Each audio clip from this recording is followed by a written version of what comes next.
Alam ko to guys, kinakain to eh. Oh, ito oh. Yung pa ba oh. Alam ko kinakain to. So, dami. Alam ko di kinakain to. Ito. Oh. Yan guys, so tingnan nyo oh.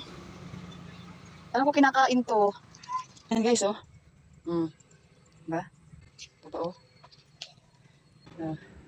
Yan oh. Ito na guys oh. Gusto kong tikman. Pero meron ako napanood kasi nito. Kinakain nila to. Kinakain pala itong pipinong gubat. Akala ko hindi kinakain, sayang. Nung meron dito sa amin, sana natikman ko kung ano lasa nito. Sayang. Yung lugar sa Thailand yata yun. Masarap yung bata nung kinakain niya ito. Ito talaga yun. Yun o. Tinikman ko mapakla na asim-asim. Natatakot ko lang ano. Natatakot ko lang tikman. Baka ako na ano ba. Alam mo na. Ayan. Ay, ang tamis. Ang tamis niya guys, itong hinog. Pero ayoko lunukin. Oh, ayoko lunukin. Baka mamaya, di ba? Matamis siya. Matamis. Ang galing.